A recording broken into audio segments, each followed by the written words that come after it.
मित्रता प्रेम से ऊंची है। किसी ने पहले ऐसा नहीं कहा। और मैं ये भी कहता हूं कि फ्रेंडलीनेस, मैत्री, मित्रता से भी ऊंची है। किसी ने ये भी नहीं कहा। निश्चित ही मुझे ये समझाना पड़ेगा, प्रेम कितना भी सुंदर हो, इस धरातल के ऊपर नहीं उठता। ये पेड़ की जड़ों के समान है। प्रेम अपनी अंतर्निहित विशेषताओं तथा अन्य अंशों शरीर के साथ धरती के ऊपर उठने की कोशिश करता है। तो लोग कहते हैं कि वह प्रेम में गिर गया। अंग्रेजी में कहा जाता है कि फॉलन इन लव। जहां तक मुझे मालूम है, सब भाषाओं में प्रेम के लिए इन्हीं शब्दों का प्रयोग होता है। इसके बारे में अनेक देशों के लोगों से पूछताछ की है मैंने सभी दूतावासों को पत्र लिखकर पूछा कि क्या उनकी भाषा में भी प्रेम में उठना जैसे शब्दों का प्रयोग है। उन सब ने कहा नहीं। ऐसे पागलों को कौन उत्तर देगा जो ये पूछ रहा है कि प्रेम में उठना जैसा मुहावरा है। किसी भी भाषा में ऐसा प्रयोग नहीं है, और ये सिर्फ संयोगवश नहीं है। अगर एक या दो भाषाओं में न होता तो कोई बात नहीं थी, लेकिन 3000 भाषाओं में इनका न होना केवल संयोगवश नहीं हो सकता। और 3000 भाषाओं ने मिलकर ऐसा मुहावरा बनाया जिसका हमेशा अर्थ हो प्रेम में गिरना। असल में कारण यह है कि मूलतः प्रेम इस धरातल का है। वो थोड़ा बहुत कूद सकता है। यह जिसको तुम जॉगिंग कहते हो वह कर सकता है। मैं तुम्हें कह रहा था कि कभी कभी प्रेम थोड़ा कूदता है और उसे लगता है कि जैसे वो पृथ्वी से मुक्त हो गया है, लेकिन पृथ्वी ज्यादा अच्छे से जानती है। जल्दी ही जब वह धड़ाम से नीचे गिरता है तो उसे होश आता है। शून्य। 3 प्रेम उड़ नहीं सकता। वो मोर जैसा है। उसके पंख बहुत सुंदर हैं, लेकिन वह उड़ नहीं सकता। हाँ, मोर जॉगिंग कर सकता है। प्रेम तो पार्थिव है। फ्रेंडशिप, मित्रता इससे थोड़ी ऊंची है। इसके पंख तो हैं, लेकिन तोते जैसे हैं। तुम जानते हो तोता कैसे उड़ता है? वह एक पेड़ से दूसरे पेड़ पर, या एक बगीचे से दूसरे बगीचे, या एक झुरमुट से दूसरे झुरमुट तक उड़ान भर सकता है, लेकिन वे सितारों की ओर नहीं उड़ते। वे अच्छी तरह से उड़ना नहीं जानते। फ्रेंडलीनेस, मैत्री सबसे अधिक मूल्यवान है, क्योंकि मैत्री में कोई गुरुत्वाकर्षण नहीं होता है। इसमें तो केवल ऊपर उठना है। मुझे नहीं मालूम कि अंग्रेजी भाषा के पंडित इस शब्द को मानेंगे या नहीं। इसका अर्थ है गुरुत्व के विरुद्ध। गुरुत्वाकर्षण नीचे की ओर खींचता है और लेविटेशन ऊपर की ओर खींचता है, लेकिन पंडितों की किससे परवाह है? वे तो गुरु गंभीर होते, उनके पैर कब्र में पहुंच गए। मैत्री तो सीगल है, हाँ, जोनाथन की तरह। ये तो बादलों के भी ऊपर उठती है। जो मैं कह रहा हूं उससे संबंध जोड़ने के लिए मैं ये सब बातें बोल रहा हूं। ये सोचकर मेरी नानी रोने लगी कि मुझे मित्र नहीं मिलेंगे। एक प्रकार से वे ठीक थीं और एक प्रकार से वे गलत थीं। जहां तक मेरे स्कूल, कॉलेज और यूनिवर्सिटी के दिनों का संबंध है वे सही थीं, लेकिन जहां तक मेरा संबंध है वे गलत थी। अपने स्कूल के दिनों में भी यद्यपि सर्वमान्य अर्थ में मेरे मित्र नहीं थे, फिर भी असाधारण अर्थ में मेरे मित्र थे।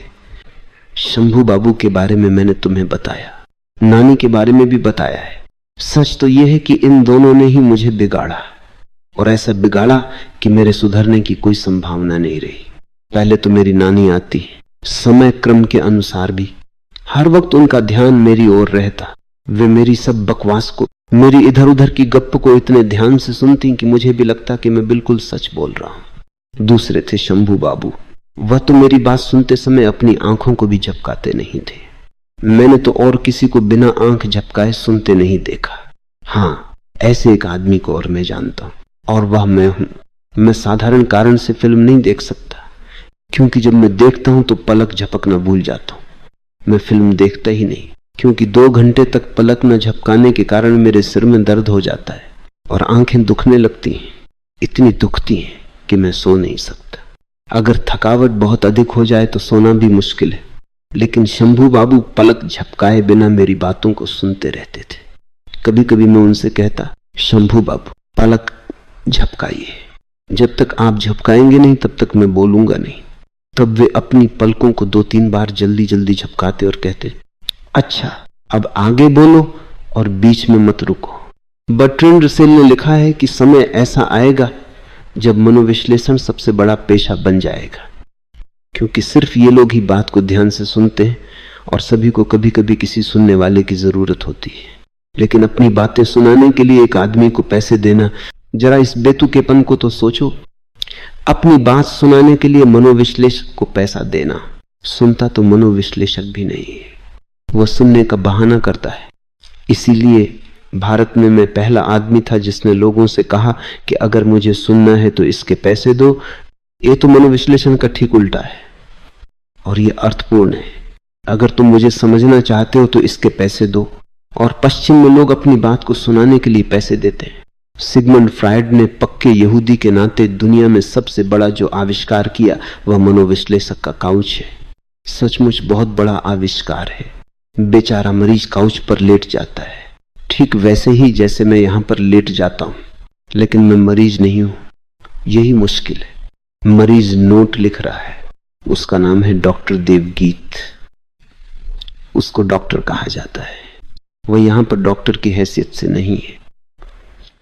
अजीब है, मेरे साथ तो सब कुछ अजीब ही होता है।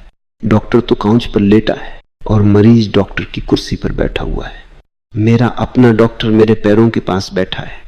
क्या तुमने कभी किसी डॉक्टर को अपने मरीज के पैरों के पास बैठते देखा है? यहां की दुनिया तो निराली है। मेरे साथ तो सब कुछ सही है। मैं नहीं कह सकता कि सब कुछ उल्टा पुल्टा है। मैं मरीज नहीं हूं, लेकिन मुझ में बहुत धीरज है। यद्यपि मेरे डॉक्टरों के पास डॉक्टरी की उपाधि है, फिर भी ये डॉक्टर नहीं। ये मेरे सन्यासी, मेरे मित्र हैं। यही तो कह रहा हूं कि मैत्री तो चमत्कार है, वह तो कीमिया है। मरीज डॉक्टर बन जाता है और डॉक्टर मरीज बन जाता है। इसको कहते हैं कीमिया। प्रेम ये नहीं कर सकता। प्रेम अच्छा होते हुए भी पर्याप्त नहीं। अगर किसी अच्छी चीज को भी अधिक खाया जाए तो उससे नुकसान होता है। उससे पेट में दर्द होने लगता है या पेचिश हो जाती और न जाने क्या क्या। प्रेम सब कुछ कर सकता है, सिर्फ अपने पार नहीं जा सकता। वह नीचे और नीचे की ओर ही खिसकता जाता है। प्रेम लड़ाई, झगड़े और कलह में परिवर्तित हो जाता है। हर प्रेम अगर स्वाभाविक रूप से अपने तर्कसंगत अंत की ओर जाए तो उसका अंत तलाक में होगा। अगर तर्कसंगत न हो तो बात अलग है, फिर तुम फंसे। फिर लोग एक दूसरे को झेलते हैं, एक दूसरे को सहन करते हैं, और किसी को फंसे देखना बहुत ही भयानक होता है। तुम्हें इसके लिए कुछ कहना चाहिए। लेकिन ये फंसे हुए लोग, अगर कोई इनकी मदद करना चाहे तो दोनों जमकर उसका विरोध करते हैं। मुझे याद आया कि अभी कुछ सप्ताह पहले एंथनी का एक मित्र संन्यास लेने के लिए इंग्लैंड से आया, और तुम तो जानते ही हो कि अंग्रेज सज्जन कैसे होते। वो तो गले तक फंसा हुआ था, तुम कुछ नहीं देख सकते थे। वह कीचड़ में इतना डूबा हुआ था, तुम सिर्फ उसके थोड़े से बाल ही देख सकते थे, थोड़े से ही, क्योंकि वह मेरी तरह गंजा था। अगर वह पूरी तरह गंजा होता तो ज्यादा अच्छा होता, कम से कम कोई उसकी ओर ध्यान न देता। मैंने उसे बाहर निकालने की कोशिश की, लेकिन किसी आदमी को जिसके सिर्फ थोड़े से बाल दिख रहे हो, कोई कैसे कीचड़ से बाहर निकाले? मेरे भी तरीके। मैंने एंथनी और उत्तमा से उस बेचारे की मदद करने को कहा। उन्होंने मुझसे कहा वह अपनी पत्नी से अलग होना चाहता है। मैंने उसकी पत्नी को भी देखा था, क्योंकि उसने आग्रह किया था कि वह भी उस समय उपस्थित रहेगी जब वो संन्यास लेगा। वो देखना चाहती थी कि वो किस प्रकार सम्मोहित किया गया है। मैंने उसको यहां पर उपस्थित रहने की इजाजत दे दी थी, क्योंकि यहां पर तो सम्मोहन किया जा रहा था। वह तो स्वयं भी संन्यास में उत्सुक हो गई। मैंने उसको आमंत्रित करते हुए कहा, तुम क्यों नहीं संन्यास ले लेती? उसने कहा, मैं इसके बारे में सोचूंगी। मैंने कहा, मेरा सिद्धांत तो यह है कि सोचने से पहले ही छलांग लगाओ, लेकिन अगर तुम सोचना चाहती हो तो सोचो। तुम्हारे सोच लेने के बाद अगर मैं यहीं पर रहा तो मैं तुम्हारी मदद के लिए तैयार रहूंगा। लेकिन मैंने एंथनी और उत्तमा से कहा, जो दोनों मेरे सन्यासी हैं और उन कुछ थोड़े से लोगों में से हैं जो मेरे बहुत निकट हैं, कि वे अपने मित्र की सहायता करें। मैंने कहा कि उनकी पत्नी और बच्चों के लिए ऐसी सब व्यवस्था कर दें जिससे उनको कोई तकलीफ न हो, कोई नुकसान न हो, लेकिन आध्यात्मिक रूप से उसके पति को अब और कष्ट नहीं होना चाहिए। अगर उसे अपना सब कुछ भी अपनी पत्नी को देना पड़े तो वह दे दे, उसके लिए तो मैं अकेला ही पर्याप्त हूं। मैंने उस आदमी को देखा और उसके सौंदर्य को भी देखा। उसमें बच्चे जैसी सरलता थी। धरती पर पहली वर्षा होने से जो सौंधी सुगंध आती है और धरती आनंदित होती है, वही सुगंध और आनंद उसमें दिखाई दे रहा था। वो सन्यासी होने में बड़ा खुश था। अभी कुछ दिन पहले मुझे यह संदेश मिला कि वह निरंतर सो ही रहा है, सिर्फ अपनी पत्नी के डर की वजह से। 03 वो जागना ही नहीं चाहता।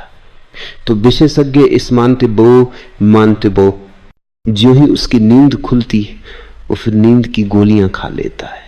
मैंने एंथनी से कहा कि उसको कहो कि ये नींद उसकी मदद नहीं करेगी, ये उसे मार भी सकती है लेकिन ये उसकी पत्नी की मदद नहीं करेगी। उसे सत्य का सामना करना चाहिए। बहुत कम लोग सत्य का सामना करते। जिसे वे प्रेम करते हैं वह जो शारीरिक है, 99% प्रेम शारीरिक है, मित्रता 99% मनोवैज्ञानिक है और मैत्री 99% आध्यात्मिक है। प्रेम में 1% जो बचता है वह मित्रता के लिए है। मित्रता में 1% जो बचता है वो मैत्री के लिए है और मैत्री में 1% जो बचता है वो उसके लिए है जिसका कोई नाम नहीं। उपनिषदों ने उसे कहा है तत्वमसि, तुम वही हो। उसे मैं क्या कहूं? नहीं, उसको मैं कोई नाम नहीं देता। सब नामों ने मनुष्य को धोखा दिया है। सब नाम बिना अपवाद के मनुष्य के शत्रु सिद्ध हुए, इसलिए मैं उसे कोई नाम नहीं देना चाहता। मैं अपनी अंगुली से उसकी ओर केवल इशारा करता हूं और मैं उसको कोई नाम दूं या न दूं उसका कोई नाम नहीं, वो अनाम है। सब नाम हमारे ही आविष्कार हैं। कब हम इस सीधी सी बात को समझेंगे? एक गुलाब केवल गुलाब और केवल गुलाब होता है। तुम इसको किसी भी नाम से पुकारो, इससे कोई फर्क नहीं पड़ता, क्योंकि गुलाब शब्द भी इसका नाम नहीं, वह बस है। जब तुम अपने और अस्तित्व के बीच में से भाषा को हटा देते हो तो अचानक विस्फोट होता है। आनंद विवेक, प्रेम सहायता कर सकता है। इसलिए मैं प्रेम के विरुद्ध नहीं हूं। वह तो ऐसा होगा जैसे कि मैं सीढ़ी के उपयोग के विरुद्ध हूं। सीढ़ी अच्छी है लेकिन उस पर सावधानी से चलना चाहिए, विशेषतः जब वह पुरानी हो। और याद रखना कि प्रेम सबसे प्राचीन है। आदम और ईव इससे गिर गए थे, लेकिन गिरने की कोई आवश्यकता नहीं थी। अगर उन्होंने खुद इसका चुनाव किया होता, लेकिन गिरने की कोई आवश्यकता नहीं थी। लेकिन अपनी स्वतंत्रता से गिरना एक बात है और दंड स्वरूप गिराया जाना बिल्कुल ही दूसरी बात है। अगर मैं बाइबल को दोबारा लिखता तो भरोसा करो मैं ऐसी मूर्खता न करता। मैं ये कह रहा हूं कि अगर मैं लिखता तो मैं आदम और ईव को सजा के कारण नहीं, बल्कि अपने चुनाव से, अपनी इच्छा से गिराता। प्रेम अच्छा है, लेकिन तुम्हें पंख देने के लिए यह पर्याप्त नहीं है। उसके लिए मित्रता चाहिए और प्रेम उसकी इजाजत नहीं देता। तथाकथित प्रेम मित्रता के बहुत विरुद्ध है। वो मित्रता से बहुत डरता है, क्योंकि जो ऊंचा होता है वह खतरनाक होता है और मित्रता ऊंची है। जब किसी पुरुष या स्त्री की मित्रता से खुशी प्राप्त होती है तो पहली बार मालूम होता है कि प्रेम तो धोखा है। तब इस बात का अफसोस होता है कि समय बर्बाद हो गया है। लेकिन मित्रता तो सिर्फ एक पुल है, उसके ऊपर से गुजर जाना चाहिए और उसके ऊपर रहना शुरू नहीं करना चाहिए। पुल रहने के लिए नहीं होता, ये पुल मैत्री पर ले जाता है। मैत्री तो शुद्ध सुगंध है। अगर प्रेम जड़ है और मित्रता फूल, तो मैत्री सुगंध है जिसे आंख नहीं देख सकती, उसका स्पर्श भी नहीं किया जा सकता। 0 उसे हाथ से पकड़ा नहीं जा सकता, खासकर उसको मुट्ठी में बिल्कुल नहीं रखा जा सकता है। हाँ, खुले हाथ पर उसे रखा जा सकता है, लेकिन बंद हाथ में नहीं। प्राचीन काल में रहस्यदर्शी जिसे प्रार्थना कहते थे, मैत्री वो प्रार्थना है। मैं इसको प्रार्थना नहीं कहना चाहता, क्योंकि ये शब्द गलत हाथों में गलत लोगों से संबंधित है। ये शब्द सुंदर है, लेकिन गलत संगत में पड़कर खराब हो गया है। संगत का बुरा असर तो पड़ता ही है। जैसे ही प्रार्थना कहते हो वैसे ही सब लोग डर कर सावधान और सजग हो जाते हैं, मानो किसी जनरल ने अपने सैनिकों को सावधान होने के लिए कहा हो और सब अचानक मूर्तियों जैसे हो गए हो। क्या होता है जब कोई प्रार्थना परमात्मा या स्वर्ग जैसे शब्दों का उल्लेख करता है? इन शब्दों को सुनते ही तुम बिल्कुल बंद क्यों हो जाते हो? ऐसा कहकर मैं तुम्हारी बुराई नहीं कर रहा हूं। मैं तो तुमको ये बताना चाहता हूं कि इन तथाकथित धार्मिक लोगों ने इन सुंदर शब्दों को बहुत गंदा कर दिया है। इन्होंने बहुत ही अधार्मिक काम किया है। मैं उन्हें क्षमा नहीं कर सकता हूं। जीसस कहते हैं अपने शत्रुओं को क्षमा करो। ये मैं कर सकता हूं, लेकिन उन्होंने ये नहीं कहा कि अपने पुरोहितों को क्षमा करो। अगर उन्होंने ये कहा होता तो भी मैं उनसे कहता कि चुप रहो। मैं पुरोहितों को क्षमा नहीं कर सकता। मैं न तो उन्हें क्षमा कर सकता हूं और न ही भूल सकता हूं। अगर मैं उन्हें भूल जाऊं तो मिटाएगा कौन? और अगर मैं उन्हें क्षमा कर दूं तो इन्होंने जो मनुष्यता का नुकसान किया है उसे कौन मिटाएगा? जीसस नहीं। शत्रुओं को मैं समझ सकता हूं। 0, 2 उन्हें क्षमा किया जाना चाहिए क्योंकि वे नहीं जानते कि वे क्या कर रहे हैं। लेकिन पंडित पुरोहित, मत कहो कि वे नहीं जानते कि वे क्या कर रहे हैं। वे भली भांति जानते हैं कि वे क्या कर रहे हैं। इसीलिए न तो मैं उन्हें क्षमा कर सकता हूं, न मैं भूल सकता हूं। मैं तो अपनी अंतिम श्वास तक लड़ता रहूंगा। प्रेम तो एक कदम है। अगर ये मित्रता की ओर ले जाए तभी उसको प्रेम कहा जा सकता है। अगर ये मित्रता की ओर नहीं जाता है तो फिर ये वासना है, प्रेम नहीं। अगर ये मित्रता की ओर ले जाए तो आभार मानना, लेकिन इसको अपनी स्वतंत्रता में बाधा न बनने देना। इससे सहायता अवश्य मिली, लेकिन इसका ये अर्थ नहीं है कि अब अड़चन भी डाले, क्योंकि नाव ने तुम्हें दूसरे किनारे पर पहुंचा दिया है। उसे अपने कंधे पर उठाकर मत ढो। बेवकूफी मत करो। माफ करना देवकी, ये शब्द तो मैंने तुम्हारे लिए रख छोड़ा है। मैं कहना चाहता था मूढ़ मत बनो, लेकिन मैं बार बार भूल जाता हूं और दूसरों के लिए भी बेवकूफ शब्द का प्रयोग कर देता हूं। प्रेम अच्छा है, इसके पार जाओ, क्योंकि ये तुम्हें अधिक अच्छे की ओर ले जा सकता है, मित्रता की ओर ले जा सकता है। और अगर कोई कवि हो तो वह हाइकू या रुबायात लिखता है, और अगर कोई न संगीतज्ञ हो न कवि तो वह नाच सकता है, चित्र बना सकता है, या चुपचाप बैठकर आकाश की ओर देख सकता है। इससे अधिक और क्या किया जा सकता है? अस्तित्व तो कर चुका है। प्रेम से मित्रता और मित्रता से मैत्री, बस इसे ही मेरा सारा धर्म कहा जा सकता है। मित्रता तो एक संबंध है, एक प्रकार का बंधन है, बहुत सूक्ष्म, प्रेम से भी सूक्ष्म, लेकिन है तो। और इसमें ईर्ष्या है और प्रेम की सब बीमारियां हैं, ये सूक्ष्म ढंग से आ गई है। लेकिन मैत्री में दूसरे से स्वतंत्रता है, इसलिए इसमें संबंध का कोई प्रश्न ही नहीं उठता। प्रेम दूसरे के प्रति होता है, मित्रता भी दूसरे के प्रति होती है, लेकिन मैत्री तो अस्तित्व के प्रति तुम्हारे हृदय का खुल जाना है। अचानक किसी विशेष क्षण में तुम किसी पुरुष या स्त्री या पेड़ या सितारे के प्रति खुल जाते हो। आरंभ में तुम पूरे अस्तित्व के प्रति नहीं खुल सकते। अंत में अवश्य तुम्हें अपना हृदय पूर्ण के प्रति, समग्र के प्रति खोलना पड़ता है, किसी विशेष को संबोधित किए बिना। वही क्षण है, वही विशेष क्षण है। इसे सिर्फ क्षण ही कहने दो। हमें बुद्धत्व, समाधि, क्राइस्ट चेतना जैसे शब्दों को भूल जाना चाहिए और सिर्फ उसे कहना चाहिए वह क्षण। इसे बड़े अक्षरों में लिखो। ये बहुत सुंदर रहा। मुझे मालूम है कि अभी समय है, लेकिन ये कितना अच्छा था, कितना सुंदर था, और इससे अधिक की मांग नहीं करनी चाहिए। अधिक तो बर्बाद कर देता है। मैं बर्ट्रैंड रसेल को उद्धृत कर रहा था। इस उद्धरण से मेरी बात की पुष्टि होगी। उसने कहा है कि देर अबेर सब लोगों को मनोविश्लेषण की आवश्यकता होगी, क्योंकि तुम्हारी बात सुनने के लिए या तुम पर ध्यान देने के लिए किसी को खोजना बहुत कठिन हो गया है, और सब चाहते हैं कि उनकी ओर ध्यान दिया जाए। इसके लिए वे पैसे देने को भी तैयार हैं कि कोई मेरी बात को ध्यान से सुने, भले ही सुनने वाले ने कानों में रुई डाल रखी हो। कोई मनोविश्लेषक दिन रात मरीजों की बकवास को नहीं सुन सकता, फिर उसकी भी यही आवश्यकता है कि कोई दूसरा उसकी बातें सुने।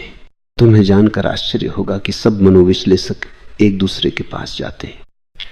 अपने पेशे के शिष्टाचार के कारण वे एक दूसरे से पैसे नहीं लेते। दिमाग पर जो बोझ इकट्ठा हो जाता है उसे उतारना जरूरी होता है, नहीं तो वो परेशान कर देता है। अपनी कहानी से संबंध जोड़ने के लिए मैंने बर्ट्रैंड रसेल को उद्धृत किया ताकि मैं उसे आगे बढ़ा सकूं।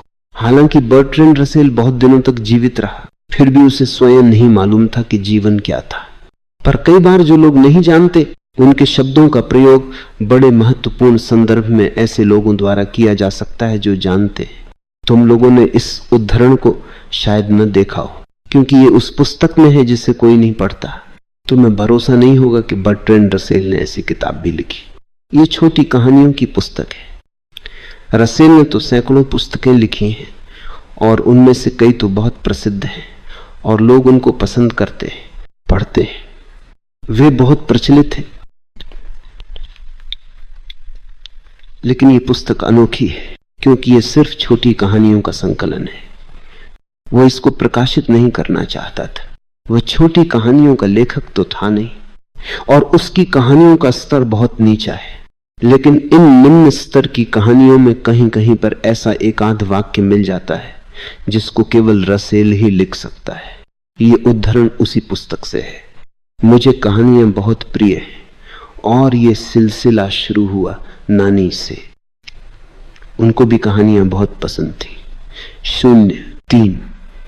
ऐसा नहीं कि वे मुझे कहानी सुनाती थी, बिल्कुल उल्टा, वे मुझे उकसाती थी कि मैं उन्हें कहानी सुनाऊं। सब तरह की कहानियां और दुनिया भर की गप्पे। वे मेरी इन कहानियों को इतने ध्यान से सुनती कि उन्होंने मुझे कहानी कहने वाला बना दिया। उनके लिए मैं कोई ना कोई दिलचस्प बात खोज ही लेता है, क्योंकि वे मेरी कहानी सुनने के लिए दिन भर इंतजार करती। जब मुझे कोई दिलचस्प बात न मिलती तो मैं कपोल कल्पना से कोई ना कोई कहानी तैयार कर लेता। वे जिम्मेदार हैं। सारा श्रेय या दोष जो भी तुम कहो उनको जाता है। मैंने उन्हें सुनाने के लिए कहानियां गढ़ी ताकि वे निराश न हो, और मैं तुमसे वादा करता हूं कि सिर्फ उनके लिए मैं सफल कहानी कहने वाला बन गया। जब मैं प्राइमरी स्कूल में अभी बच्चा ही था, जब से मैं स्कूल की प्रतियोगिताओं में जीतता था, और यह क्रम तब तक चलता रहा जब तक मैंने विश्वविद्यालय नहीं छोड़ा। मैंने बहुत से पुरस्कार, मेडल, पदक और शील्ड जीती। इनको देखकर मेरी नानी खुश हो जाती, उनका उत्साह बढ़ जाता और वे नवयुवती सी दिखाई देने लगती। वे जब मेरे इन पुरस्कारों को किसी को दिखाती तो उनके चेहरे का उल्लास देखने योग्य होता। उनका बुझापा गायब हो जाता और नवयौवन की झलक दिखाई देने लगती। उनका सारा घर अजायब घर बन गया था। मैं उनको अपने पुरस्कार भेजता रहता। हाई स्कूल तक तो मैं उनके साथ ही रहता था। हाँ, दिन के समय शिष्टाचारवश मैं अपने माता पिता के पास जाता था, लेकिन रात को तो मैं नानी के पास ही रहता, क्योंकि उस समय मैं उनको सुनाता था। अभी भी मैं देख सकता हूं कि मैं उनके बिस्तर के पास बैठा हूं और वे बड़ी एकाग्रता से मेरी बातों को सुन रही है। मैं जो कहता था उसका एक एक शब्द वे इस प्रकार आत्मसात करती थी, मानो वे बहुत ही मूल्यवान हों। वे उन शब्दों को इतने प्रेम और आदर से ग्रहण करती थी कि वे मूल्यवान हो जाते थे। जब वे मेरे द्वार पर आते तो भिखारी होते, लेकिन नानी के घर में प्रवेश करते तो वे वैसे ही न रह जाते। जैसे ही मेरी नानी मुझसे कहती, राजा बताओ तो आज तुम्हारे साथ क्या हुआ, सब बताओ, कुछ भी न छोड़ना, इसका वादा करो। वैसे ही भिखारी से वो सब गिर जाता जिससे वो भिखारी दिखता था और वह राजा बन जाता। हर रोज मैं उनसे ये वादा करता और दिन भर की सारी घटनाएं सुनाता। फिर भी वे कहते, अच्छा और बताओ, या वह बात फिर से बताओ। कई बार मैं उनसे कहता, तुम मुझे बिगाड़ दोगी, तुम और शंभू बाबू दोनों मुझे सदा के लिए बिगाड़ रहे हो। और सचमुच उन्होंने अपना काम बड़े अच्छे से किया। मैंने सैकड़ों पुरस्कार प्राप्त किए। सारे प्रदेश में ऐसा कोई हाई स्कूल नहीं था जहां पर बोलकर मैंने पुरस्कार प्राप्त न किया हो, एक बार को छोड़कर। केवल एक बार मैं नहीं जीता, और कारण बिल्कुल साधारण था। सब लोगों को बड़ा आश्चर्य हुआ। जो लड़की जीती थी उसे हैरानी हुई। उसने भी मुझसे कहा, मैं तो ये सोच भी नहीं सकती कि तुम्हारे विरोध में मैं जीत सकती हूँ। पूरा हॉल, और उस हॉल में कोई 2000 छात्र रहे होंगे, वे सब इसकी चर्चा करने लगे कि यह निर्णय गलत है, अन्याय किया गया है। इस प्रतियोगिता का सभापतित्व करने वाले प्रिंसिपल ने भी यही कहा। उस कप का हारना मेरे लिए बहुत महत्वपूर्ण हो गया। सच तो यह है कि अगर मैं न हारता तो मैं बड़ी मुसीबत में पड़ जाता। 03 उसके बारे में मैं तुम्हें समय आने पर बताऊंगा। उस प्रिंसिपल ने मुझे बुलाकर कहा, मुझे बहुत अफसोस है, विजेता तो तुम ही हो। और उन्होंने अपनी घड़ी मुझे देते हुए कहा, यह घड़ी उस लड़की को दी है, कप से कहीं अधिक मूल्यवान है, और सचमुच वह घड़ी बहुत कीमती थी। वो सोने की घड़ी थी। मुझे हजारों घड़ियां मिली, लेकिन उतनी सुंदर घड़ी तो कभी नहीं मिली। वो प्रिंसिपल अनोखी और दुर्लभ चीजों का संग्रह करते थे, और ये घड़ी भी बहुत अनोखी थी। अभी भी मैं उसे देख सकता हूँ। मुझे बहुत घड़ियां मिली थी, उन्हें मैं भूल गया हूं। उनमें से एक घड़ी तो विचित्र ढंग से चलती है।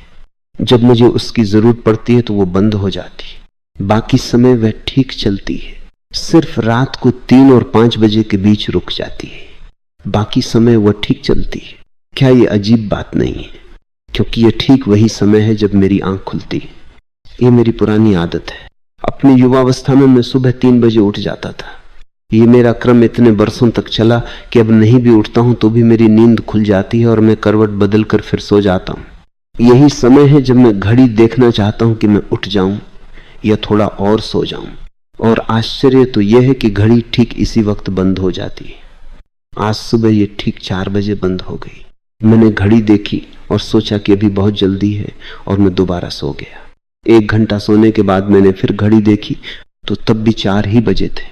मैंने अपने से कहा, अच्छा हो, आज रात कभी समाप्ति नहीं होने वाली। मैं फिर सो गया बिना सोचे। तुम मुझे जानते हो, मैं सोचने वाला नहीं हूं। बिना सोचे कि शायद घड़ी बंद हो गई होगी, मैंने सोचा ये रात अंतिम रात लगती है। अब मैं सदा के लिए सो सकता हूं। और मैं ये सोचकर बहुत खुश हो गया कि रात समाप्ति नहीं होगी, और मैं फिर सो गया। 2 घंटे बाद जब फिर घड़ी देखी तो उस समय भी 4 ही बजे थे। मैंने कहा, वाह, सिर्फ रात ही लंबी नहीं है, इसके साथ समय भी रुक गया है। उस प्रिंसिपल ने अपनी घड़ी मुझे देते हुए कहा, माफ करना, क्योंकि जीते तो तुम ही हो, और मैं तुम्हें बताना चाहता हूं कि यह निर्णायक इस लड़की से प्रेम करता है, इसलिए उसने उसके पक्ष में निर्णय दिया है। वह प्रोफेसर है और मेरा सहयोगी है, लेकिन बेवकूफ है। मैं उसे अभी नौकरी से निकाल देता हूं। इस कॉलेज में उसका सेवा काल अब समाप्त हो गया है। बेवकूफी की भी हद होती। मैं सभापति की कुर्सी पर बैठा हुआ था और सारा हॉल हंस रहा था। सबने देखा था कि वो लड़की कुछ भी नहीं बोल सकी, और जो थोड़ा बहुत बोली वह भी सिर्फ उसके प्रेमी। उस प्रोफेसर को छोड़कर किसी की समझ में नहीं आया। लेकिन तुम जानते हो, प्रेम तो अंधा होता है। मैंने कहा, आपने बिल्कुल ठीक कहा कि प्रेम अंधा होता है, खासकर जब ये लड़की प्रतियोगिता में भाग ले रही थी। तो आपने इस अंधे आदमी को निर्णायक क्यों बनाया? मैं तो ये बात सबको बता दूंगा। और मैंने ये सारी कहानी समाचार पत्रों को बता दी। बेचारे प्रोफेसर की तो बड़ी दुर्गति हुई। वह अपनी नौकरी और प्रतिष्ठा तो खो ही बैठा, साथ ही उस लड़की को भी खो बैठा जिसके लिए उसने ये गलत काम किया था। उसकी प्रेम कहानी समाप्त हो गई।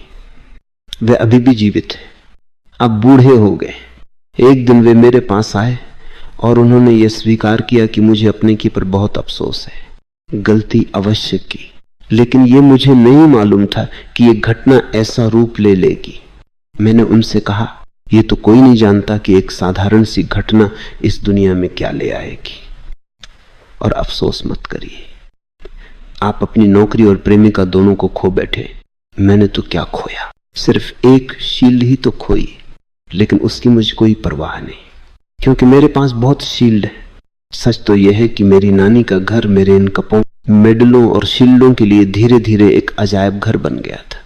लेकिन वे बहुत प्रसन्न होती थी। इस कचरे से भरने के लिए वह घर छोटा था, लेकिन वे बहुत खुश थीं कि मैं कॉलेज और यूनिवर्सिटी से अपने पुरस्कारों को उन्हें भेजता रहता था। मैं वाद विवाद प्रतियोगिता, कहानी प्रतियोगिता, कविता पाठ प्रतियोगिता में अनेक पुरस्कार प्राप्त करता और इन सबको नानी के पास भेज देता। हर वर्ष मुझे दर्जनों पुरस्कार मिलते। लेकिन एक बात मैं तुमसे कहूं कि नानी और शंभू बाबू, इन दोनों ने मेरी बातों पर पूरा ध्यान देकर मुझे बहुत बिगाड़ दिया। बिना सिखाए ही उन्होंने मुझे बोलने की कला सिखा दी। जब कोई इतने ध्यान से सुन रहा हो तो तुम अनायास ही कुछ ऐसा कह देते हो जिसके बारे में पहले न सोचा था, न कल्पना की थी। ये ऐसे है जैसे कि दूसरे का ध्यान चुंबक बन जाता है और वह आकर्षित करता है उसको जो तुम्हारे भीतर छिपा हुआ है, और तब शब्द प्रवाहित होने लगते हैं। मेरा अपना अनुभव यह है कि ये दुनिया रहने के लिए तब तक सुंदर स्थान नहीं बन सकती जब तक लोग एकाग्र मन से ध्यान से दूसरे की बात सुनना न सीख जाएं। अभी तो कोई ध्यान नहीं देता। जब लोग ये दिखाते भी हैं कि वे सुन रहे हैं, तब भी सुन नहीं रहे होते।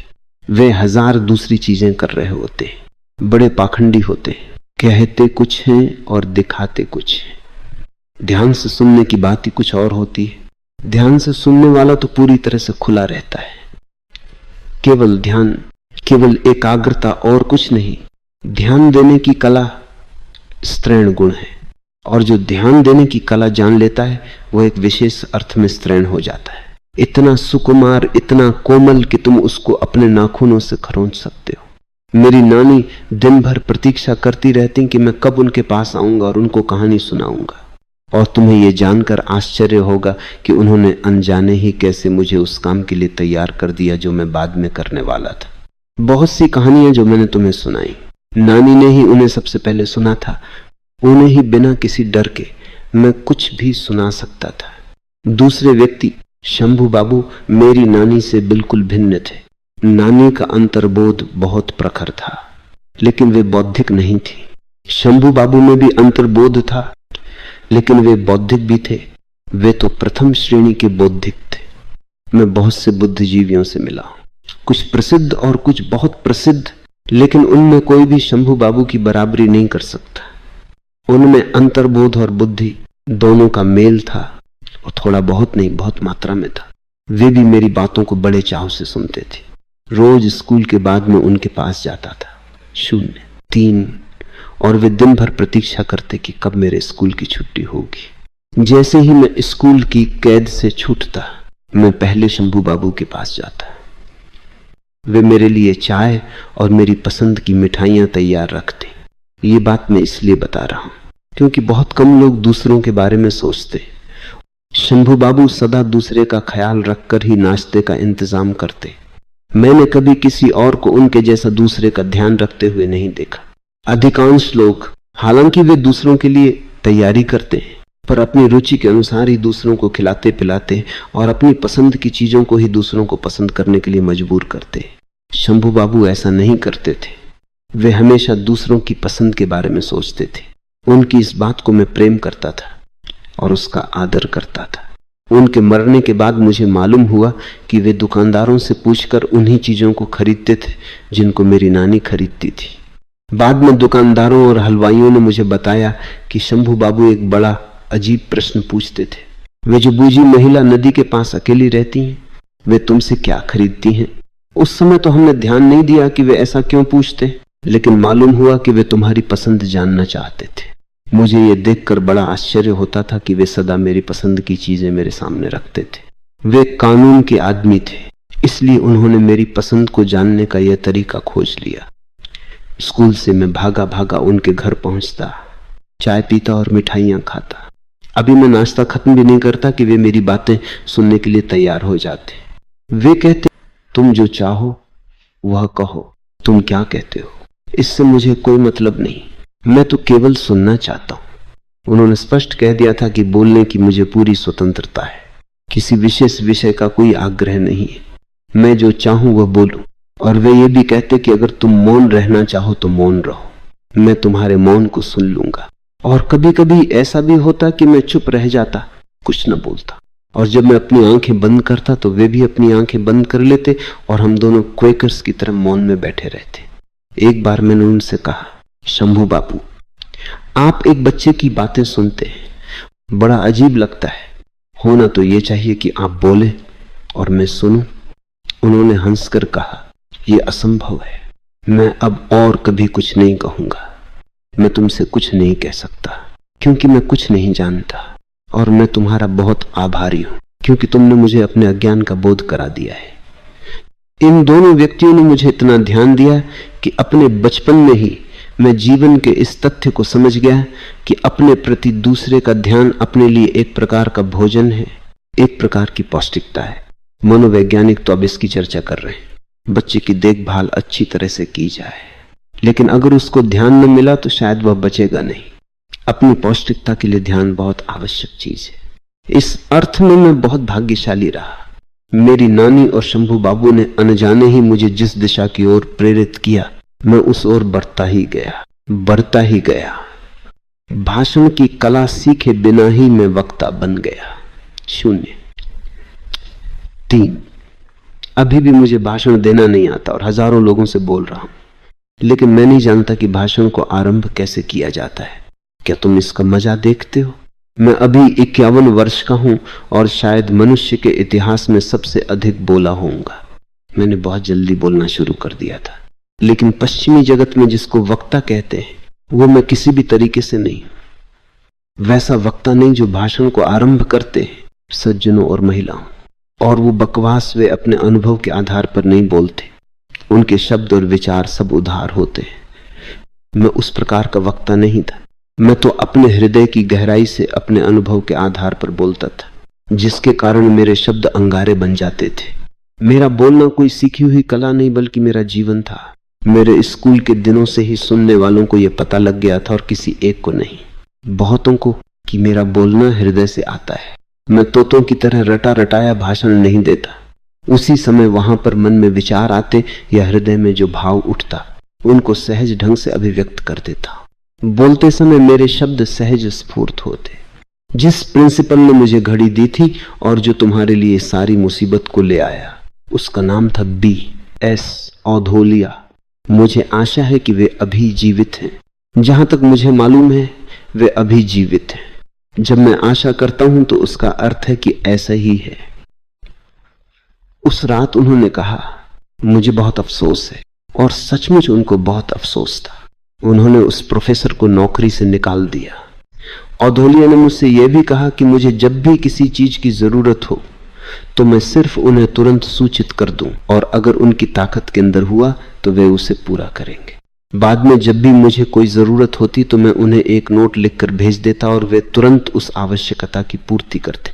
उन्होंने मुझसे कभी नहीं पूछा कि ये चीज क्यों चाहिए। एक बार मैंने उनसे स्वयं पूछा कि आप ये क्यों नहीं कभी पूछते कि तुम्हें इस चीज की जरूरत क्यों है। उन्होंने कहा, मैं तुम्हें जानता हूं। अगर तुमने किसी चीज की मांग की है तो मेरा पूछना निहायत बेवकूफी होगी।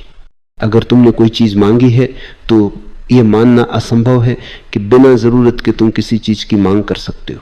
मैं तुम्हें जानता हूं और तुम्हें जानना काफी है। मैंने उनकी ओर देखा। मुझे आशा नहीं थी कि एक नामी कॉलेज का प्रिंसिपल इतना समझदार हो सकता है। उन्होंने हंसकर कहा, यह सिर्फ संयोग की बात है कि मैं प्रिंसिपल हूं। मुझे होना नहीं चाहिए था, लेकिन शासकों की गलती से मैं नियुक्त हो गया। मैंने तो उनसे कुछ भी नहीं पूछा था, लेकिन उन्होंने मेरे चेहरे के भाव पढ़ लिए थे। उसी दिन से मैंने अपनी दाजी बढ़ानी शुरू कर दी। दाजी के कारण तुम ज्यादा कुछ नहीं पढ़ सकते। अगर इतनी आसानी से चीजें पढ़ी जा सकें तो यह खतरनाक है। कुछ तो करना पड़े ताकि लोग चेहरे को समाचार पत्र की तरह न पढ़ सके। 6 महीने के बाद जब वे मुझे फिर से मिले तो उन्होंने कहा कि तुमने दाजी बढ़ानी क्यों शुरू कर दी। मैंने कहा, आपने कहा था कि आपने मेरे चेहरे को पढ़ लिया। अब मेरा चेहरा इतनी आसानी से नहीं पढ़ा जा सकता। उन्होंने कहा, तुम छिपा नहीं सकते। तुम्हारी आंखें तुम्हारे भावों को प्रकट कर देंगी। अगर तुम सचमुच में छिपाना चाहते हो तो रंगीन चश्मे लगाना क्यों नहीं शुरू कर देते। मैंने कहा, रंगीन चश्मा नहीं लगा सकता क्योंकि मैं अपने और अस्तित्व के बीच कोई बाधा नहीं डालना चाहता। आंखें ही तो दोनों के बीच से पुल का काम करती है। इसीलिए अंधे आदमी के प्रति सभी लोगों के मन में इतनी सहानुभूति होती है। उसके लिए कोई पुल नहीं रहा, इसलिए उसका संपर्क टूट गया है। अब शोधकर्ता कहते हैं कि 80% अस्तित्व के साथ हमारा संपर्क आंखों के माध्यम से होता है। शायद वे ठीक कहते हैं, शायद जितना वे सोचते हैं उससे भी ज्यादा बैल है, लेकिन 80% तो निश्चित है, और शायद उससे भी अधिक सिद्ध हो। शायद 90% या 99%। आंख ही आदमी को अभिव्यक्त करती है। बुद्ध की आंखें एडोल्फ हिटलर जैसी नहीं हो सकती। या तुम्हारा क्या ख्याल है कि ऐसा हो सकता है? अच्छा, इन दोनों को छोड़ो, ये समकालीन नहीं थे। जीसस और जुदास समकालीन थे।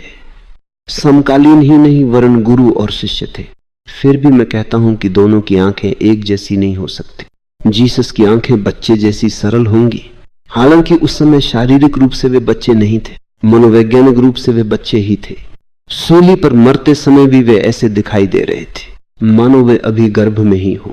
इतने ताजा दिखाई दे रहे थे मानो फूल खिल ही न पाया हो और कली के रूप में ही ठहर गया हो, और उसको चारों ओर फैली हुई कुरूपता की कोई जानकारी न हो। जीसस और जुदास एक साथ रहते थे, एक साथ घूमते थे, लेकिन मेरा ख्याल नहीं है कि जुदास ने कभी जीसस की आंखों में देखा हो।